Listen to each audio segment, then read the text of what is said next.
उन्होंने अपने प्राणायाम योग क्रिया के माध्यम से अपने को भस्म कर दिया है। और बोलिए भक्तवत्सल भगवान की। उस जले हुए पिंड को लेकर के भोलेनाथ ने वीरभद्र इत्यादि वैताल के साथ में सूचना सुनी है, तो लेकर के उस पिंड को भगवान भोलेनाथ पत्नी प्रिया सती का लेकर के क्रोध के आवेश में आकर के, ये प्रलयकारी देवता है, क्रोध के आवेश में आकर के महाकाल है, देवों के देव महाकाल, लेकर के उन्होंने आवेश में आकर के चलने लगे और उस क्रोध की ज्वाला से मानो 14 भवन जल करके खाक हो जाएंगे। त्राय त्राय होने लगी है, सब घबराने लगे, सब अब क्या करें कैसे करें, सब भगवान नारायण की शरण में गए, क्योंकि झगड़े को क्रोध को प्रेम ही एक ऐसा है जो शांत कर सकता है। और प्रेम को बांटने वाले, प्रेम को बढ़ाने वाले, प्रेम की कृपा देने वाले भोलेनाथ विष्णु नारायण हैं। उन्होंने चक्र सुदर्शन लेकर के माता सती के शरीर का खंडन किया है। या केस गिरे व काली माई, या नैन गिरे व नैना माई, मन गिरा व मनसा माई। या इसी प्रकार से माता सती के अर्ध जले हुए पिंड से कट कट करके 51 शक्ति पीठ बन गए और वो धरती पर आकर के समय समय पर लीलाएं की हैं।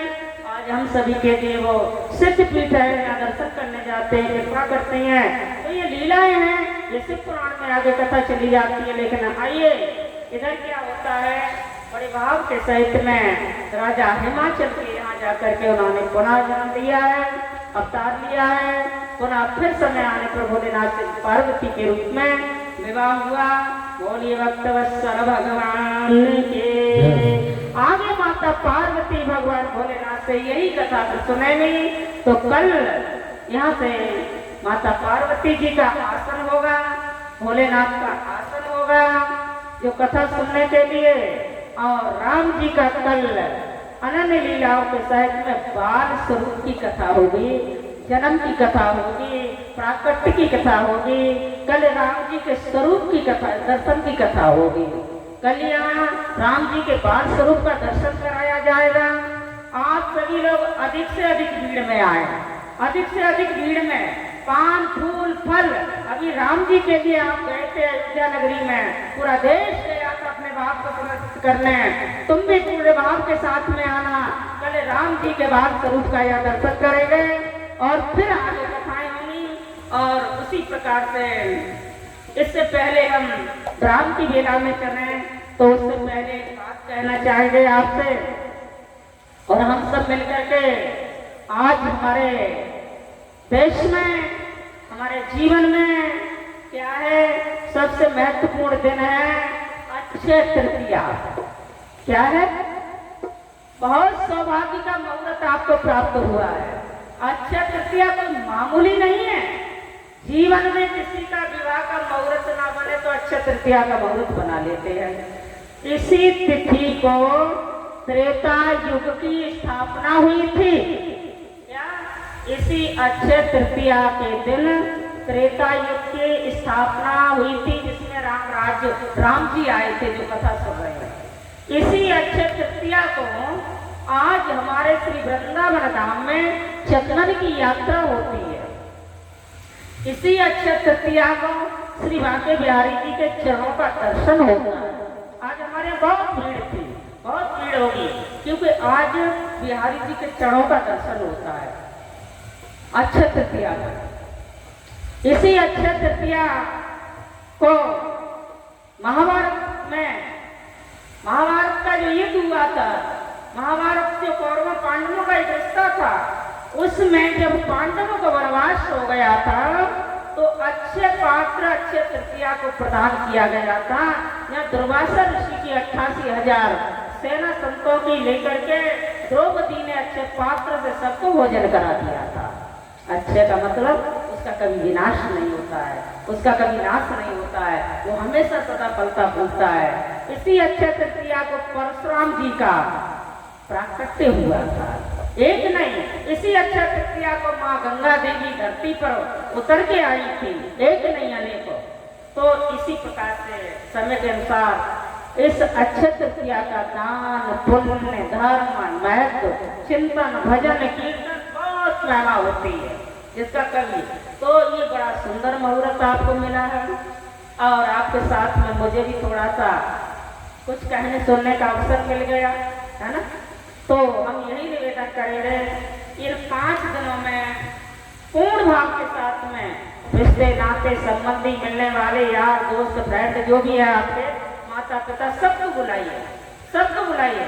कोई ना कोई परेशानी सबके जीवन में होगी, कुछ ना कुछ लाभ होगा। इसलिए मेरी प्रार्थना है आप सभी से समय का विशेष ध्यान रखिए। आप समय का विशेष ध्यान नहीं रखेंगे समय तुम्हें छोड़ के चला जाएगा। इसलिए मर्यादा में रह करके भगवान की कथा को और आप लोग समय का और आप भी शाम का ऑपरेटर जो भी हैं बिना कहे 5 बजे आपकी मशीन चालू होनी चाहिए। यहाँ कोई कहने नहीं आएगा, आपकी ड्यूटी है। और यहाँ आने के बाद भी भाई लोग 1 घंटे बैठे रहे तो कोई बात नहीं, फैला देना है, ठीक है। कल से ये नहीं होना चाहिए। घर का काम गृहस्थी का काम जो भी है समय से उठिए, समय से करिए, पूरा समय याद दीजिए, ज़्यादा से ज़्यादा। जितना आप आनंद दोगे साथ दोगे उतना हम आपको कुछ दे पाएंगे। और आप नहीं दे पाएंगे तो फिर समझ लो क्या होगा कि आप मानो न मानो खुशी आपकी, आप मानो न मानो खुशी आपकी, आप मानो न मानो खुशी आपकी, आप मानो न मानो खुशी आपकी। हम साथ चलेंगे अपने घर जाएंगे, हम साथ अपने घर जाएंगे, हम साथ चले अपने घर जाएंगे, हम साथ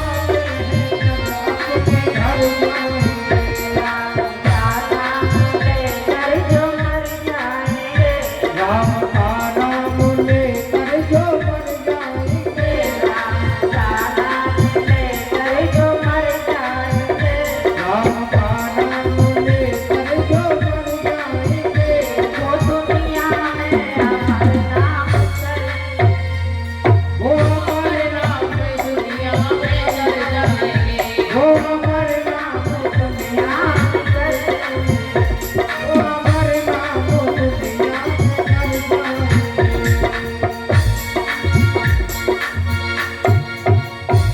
कृष्ण भगवान की जय हो।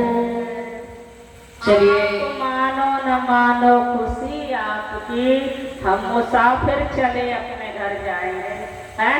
तो हमारा कहने का काम है, आपका सुनने का और समझने का काम है। इसलिए कुछ न कुछ जीवन में रख लेना, ठीक है। और कथा सुनते समय हमारे घर की बात हो तो कोई मत मानियो, ये तुम्हारे राम जी की हमारे प्रभु की बात है। देव दरबार देवगति लगी हुई है प्रभु की। अपने मुंह में तमाकू पान मसाला बीड़ी तमाकू कोई भी खा करके नहीं बैठेगा। पंडाल के इर्द गिर्द भी नहीं निकलोगे, ये ध्यान रखना, ठीक है। मानोगे? जरा हाथ उठो। ये हो बहुत प्यारे हैं, बड़े प्यारे हैं।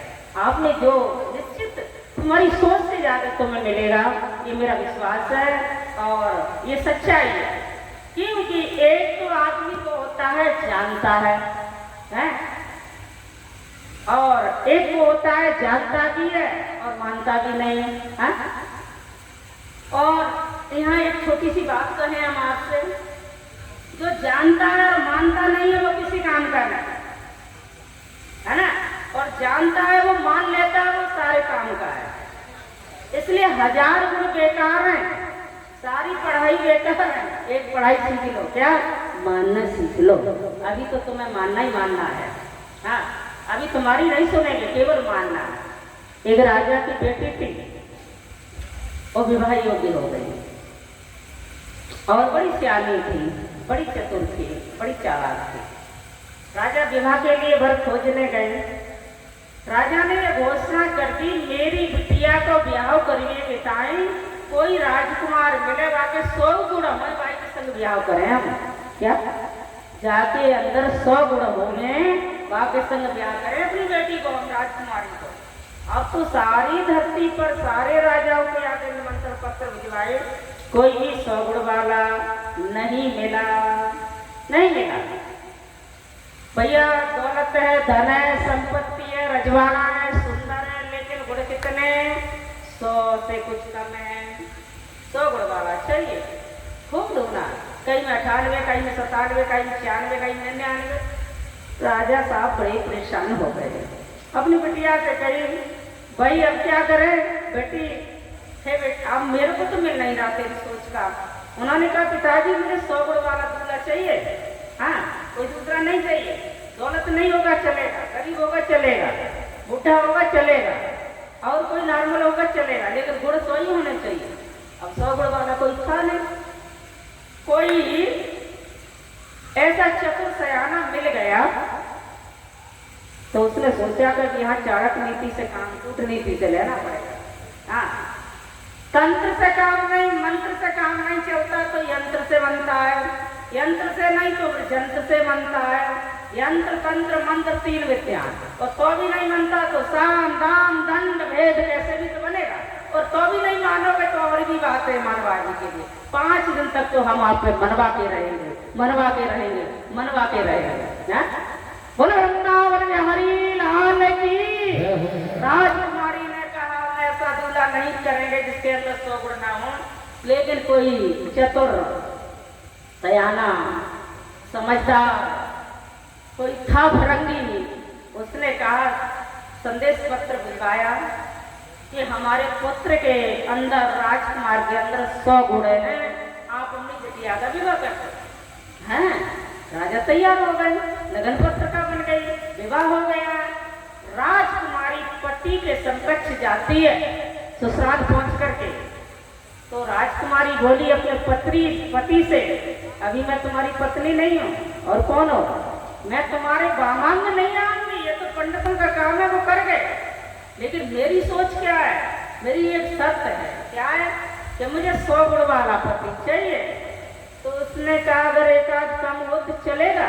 हाँ चल जाएगा, एक आध तो चल जाएगा। तो बताओ कौन सा कम है तुम्हारे अंदर? केवल 2 गुण कम है मेरे अंदर। तो राजकुमार से राजकुमारी पूछती है वो कौन से 2 गुण हैं? तो उसने कहा एक तो मैं जानता नहीं हूँ, और दूसरा किसी की मानता नहीं हूँ, मैं किसी की मानता भी नहीं। हाँ हाय भगवान, अब तो वाकई सभी लीला बन गई। राजकुमारी ने सोचा कि अति का फूला सैन्यना और जरा मोटा तो ज्यादा चतुर नहीं बनना चाहिए, चतुराई सब घर ही रह गई, और पागल के पल्ले पड़ गई। नवा के अंदर जानकारी है न मानकारी है। तो इसलिए तुम कितने भी होशियार हो, कितने भी समझदार हो, कितने भी पढ़े लिखे, अभी किसी के घर की बात नहीं हो रही, हमारे अस्तित्व की बात हो रही है, हमारे जीवन की बात हो रही है, हमारे चरित्र की बात हो रही है, हमारे राम जी की बात हो रही है। अब गुरु की तलाश कर लो। आपको 5 मिनट है लेंगे, गुरु कहाँ है भैया? रात भर का बाजार की मंडी है तो मिल जाएगा, मिल जाएगा क्या? रात भर में गुरु मिलेगा क्या? हाथ उठाइए आप लोग, मिलेगा? आप लोग गुरु तलाशोगे कि घर में जाके सो जाओगे? कहीं मिलेगा? नहीं मिलेगा ना? अरे हाँ ना तो कर दो, हैं? क्या मोड़े में आवाज ना आए? कछु तो बोलो। मिलेगा गुरु के? नहीं मिलेगा। फिर क्या करें जी? क्या करें? कहीं दौड़ने से नहीं मिलेगा, अंदर आ जाइए। ये बाहर की दुनिया की बात नहीं है, ये बहिर्मुखी चर्चा नहीं है, अंतर्मुखी चर्चा है। एक बार क्या हुआ, एक महात्मा जी बैठे, एक सिद्ध पुरुष बैठे, गांव की माताएं बहनें भाई बंधु आने लगे, गुरु महाराज प्रणाम, आशीर्वाद दे दो, गुरु महाराज प्रणाम, आशीर्वाद दे दो, गुरु महाराज प्रणाम, आशीर्वाद दे दो। या सबरे गांव के, कौन सा गांव है? तुम्हारे बोर्ड लगा हुआ है ना, हिंद बिल्ली गांव के सभी माताएं बहना, सभी लोग आसपास के आए, गुरु महाराज हमें आशीर्वाद दे दो, हमें बहुत परेशानी है, हम क्या करें? क्या? हाँ, गुरु महाराज तो एक ही है, संत जी तो एक ही है। सभी लोग ध्यान से सुनना, ये मन सोच रहे ना रात के 12 बजे हम यहाँ चिल्ला रहे हैं, हमने ऐसा कोई अपराध नहीं किया जो हम श्री धाम वृंदावन से यहाँ चिल्लाने आएंगे। ये तुम्हारे लिए चिल्ला रहे हैं। हम बड़े राष्ट्रीय ठाठ में रहते हैं, हम किसी की नहीं सुनते। इसलिए मेरा निवेदन है मेरे प्यारे भाइयों, प्यारी बहनों, बड़े ध्यान से सुनना। आपके मतलब की बात है, ये गांठ तुम्हारी खुल जाएगी तो तुम सुखी हो जाओगे। ये कोई नहीं बताएगा तुम्हें आकर के, ये गुरुवाणी कोई नहीं बताएगा तुम्हें आकर के। जिसका रास्ता ही पता नहीं है वो मुझे मिलेगा कैसे? अरे हमें कोई गाने से थोड़ी मिलेगा। आज दुनिया में 80% लोग ये चाहते हैं कि हमारी पूजा होती रहे, सब कुछ हमें मिलता रहे, सारा धन हमें मिलता रहे, सारी दौलत हमें मिलती रहे। खुलेआम धर्म के नाम पर डाका पड़ रहा है। इसलिए ध्यान रखना, वो चीज हमें अपने अंदर तलाशनी है। हमारे अंदर है तो क्यों ना तलाशूं मैं? आइए, महात्मा जी तो एक ही है, शिष्य तमाम आए हैं, डॉक्टर तो एक ही है, मरीज बहुत सारे आए हैं और वो सब आशीर्वाद मांग रहे हैं, सब अपनी बीमारी बोल रहे हैं। अब महाराज जी क्या कहते हैं? सुखी रहो, सुखी रहो, सुखी रहो। अगर कोई नेता आ जाए तो कह देते हैं सदा विजयी भव, कोई महिला आ जाए तो पुत्रवती भव, सुहागवती भव, कोई बच्चे आ जाए सदा विद्यान भव, विद्या भक्ति मिले, आओ सुखी रहो, बस यही आशीर्वाद और क्या है? अरे वो खुद ही सुखी ना आए, हमें क्या सुखी करे वो? कारण फिर क्या है? अगर दुनिया में ये शब्द आया कहाँ से?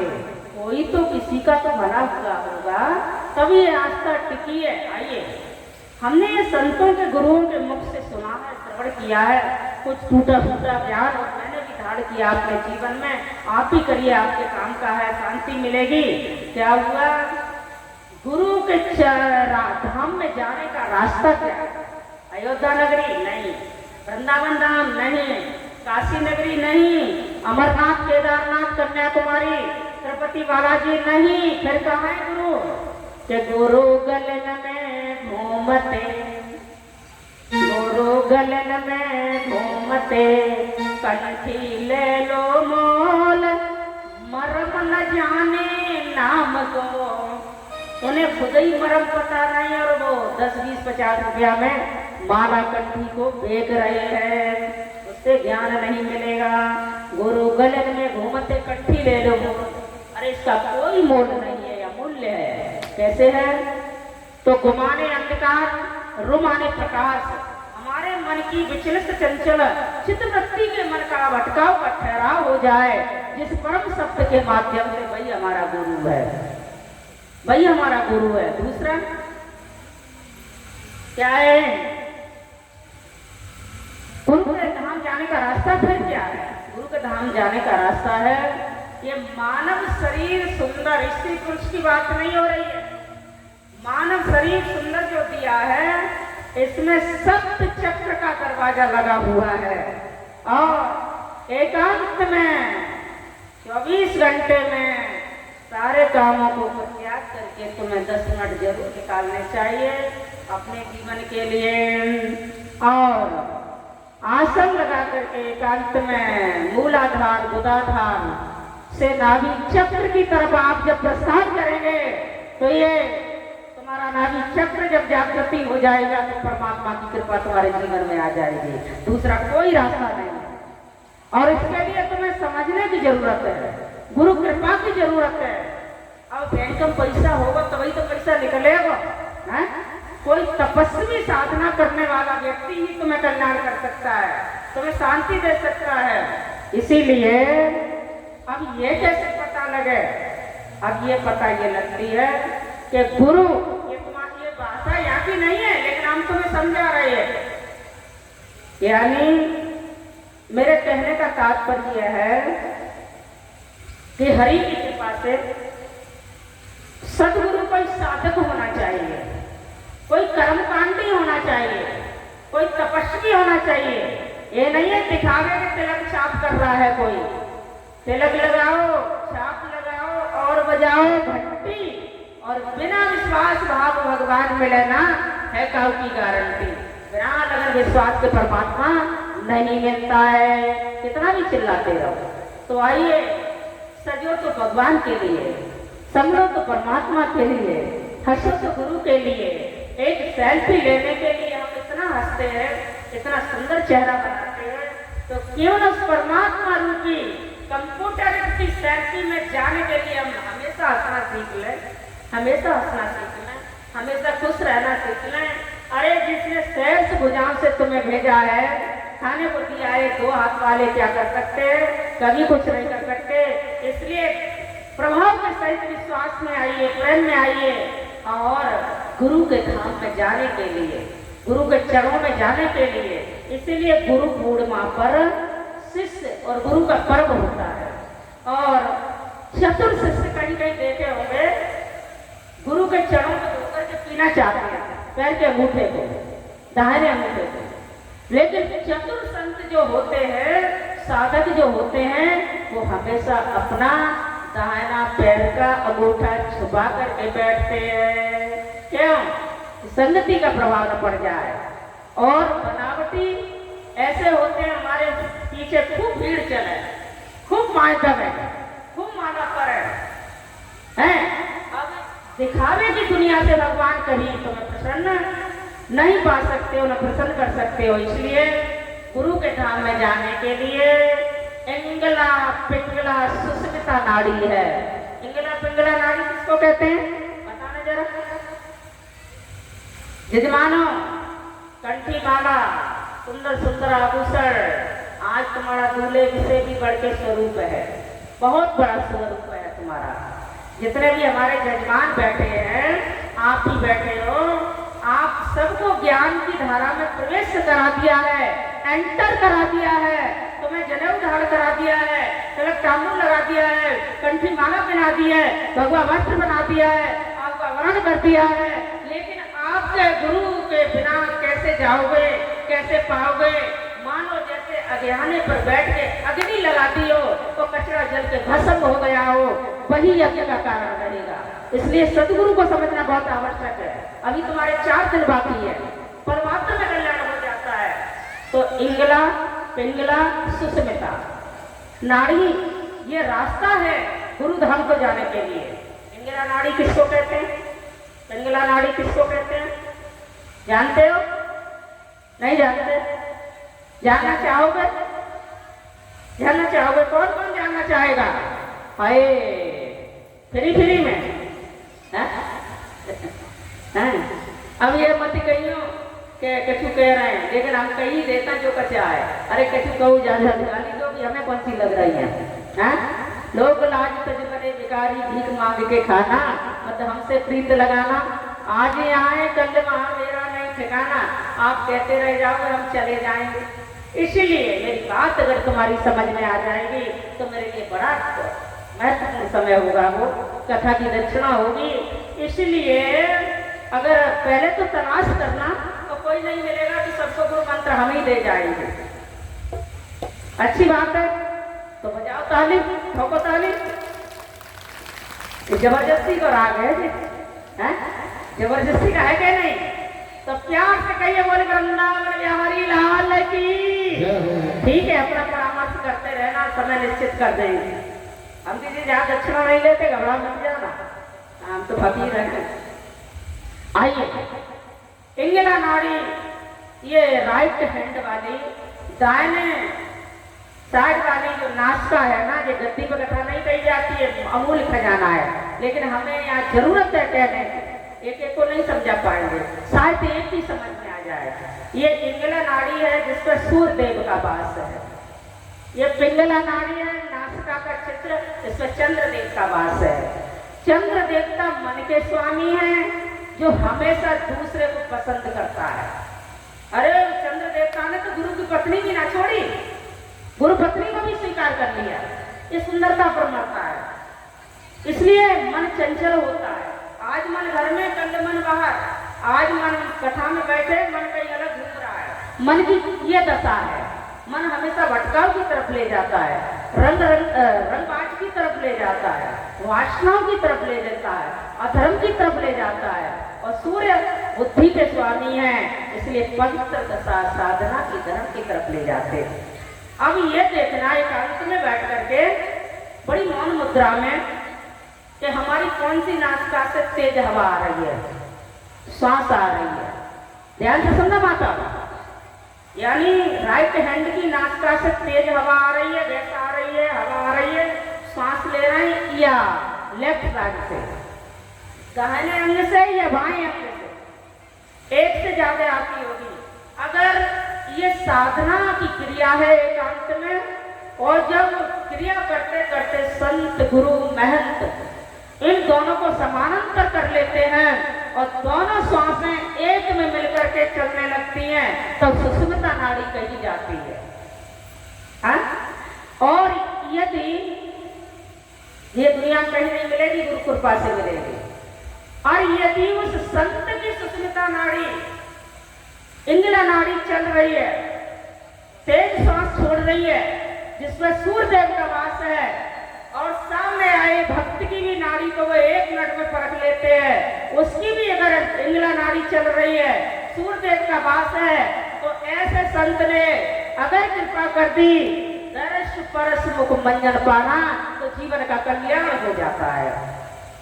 फिर कोई रास्ता में रोकने वाला नहीं, लेकिन रखने वाला तो गुरु है, आप लोग रखा। और ऐसी पिंगला नाड़ी जिसमें चंद्रमा का वास है, कितना भी बड़ा मठाधीश महामंडलेश्वर क्यों न हो, कितना भी बड़ा क्यों न हो, कितने भी आश्रम क्यों न हो, चेला क्यों न हो, साधना हवन नियम क्यों न करता हो, अगर उसकी पिंगला नाड़ी पर चंद्र देवता का वास है, ऐसा महान पुरुष विद्वान होकर के भी कामी पुरुष होगा, वो बच नहीं सकता है।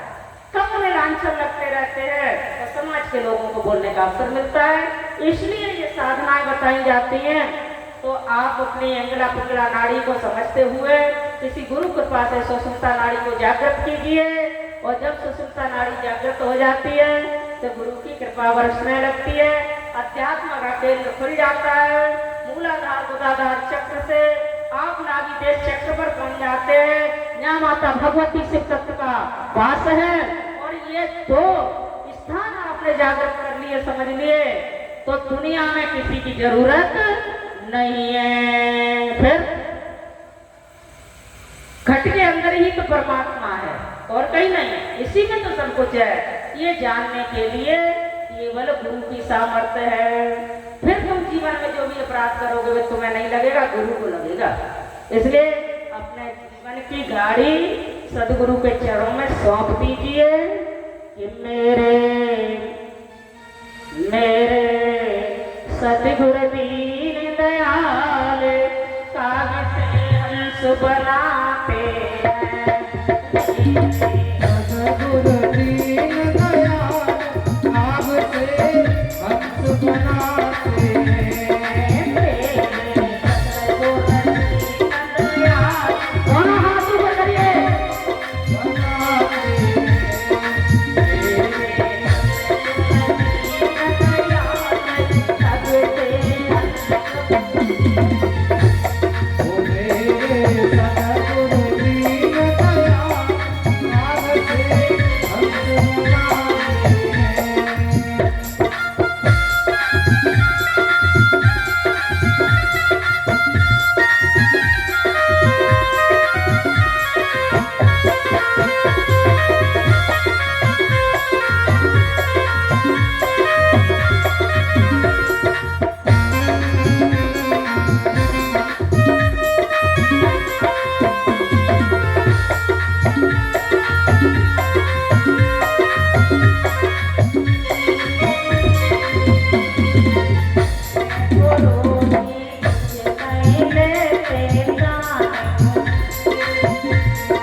बोलिए बोलिए सद्गुरुदेव भगवान की जय हो। बोले राम राजा सरकार की, बोले बाल स्वरूप भगवान श्री राम जी की, हनुमान जी महाराज की। अब घड़ी मंजिल पर पहुंच चुकी है, ठीक है। और भैया हमारे व्यवस्थापक सभी ध्यान दें, कमेटी के भाई लोग, आप बहुत अच्छा कर रहे हो, हमारा भाव बहुत पवित्र है, बहुत निर्मल है, भगवान को बहुत पसंद है ऐसा भाव। और हमारे आदिवासी समाज के भगवान के प्रिय भक्त सभी भक्तों के लिए, माताओं के लिए हम प्रणाम करते हैं, आपकी भक्ति को प्रणाम करते हैं। इतने भाव से आपने इस मंडप को सजाया है और आपको खूब खूब आशीर्वाद हो श्री वृंदावन धाम की तरफ से, बिहारी जी की तरफ से, राम जी की तरफ से और हमारी तरफ से भी, और हमारी पूरी टीम की तरफ से खूब खूब आशीर्वाद हो। लेकिन तब हैं, अभी ना रुक जाओ, हाँ पूरी बात तो सुन लो, लेकिन तब जब आप बात मानोगे तब, ठीक है। हाँ, इसलिए आप लोग कितने बजे उठते हो सुबह? 2:30 बजे? 2:30 बजे क्या करती हो? हाँ? तेज आवाज में बोलिए।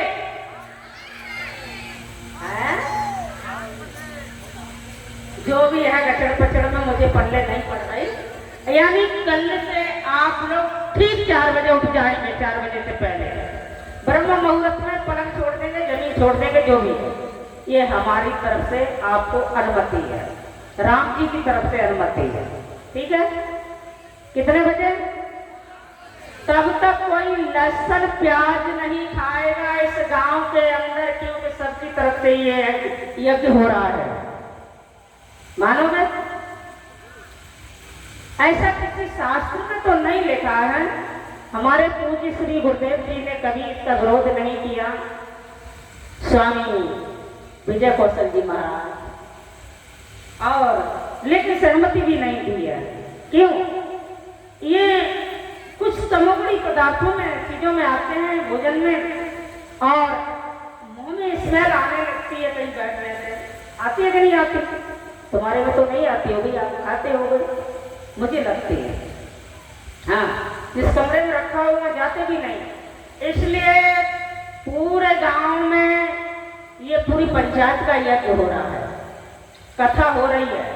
पंचायत के जब आएंगे तो पंचायत कर लेंगे, लेकिन हमारे गांव में आप कुछ पाना चाहते हो, सुखी रहना चाहते हो, कुछ मिलना लेना चाहते हो, तो ये ध्यान रखना, निवेदन है, और आपको अनुमति भी है और आपको आज्ञा भी है, मानोगे तभी पाओगे। किसी के घर में लहसुन प्याज की सब्जी नहीं बनेगी। क्या? तेज बोलो। क्या क्या नहीं बनेगी? ठीक है देवियों, ये कल से व्रत अभी से लेके जाओगे, और कोई भी नशा नहीं करेगा पूरे गांव में। ऐसा भी मत सोच लेना कि हम वहां के आए कर लें।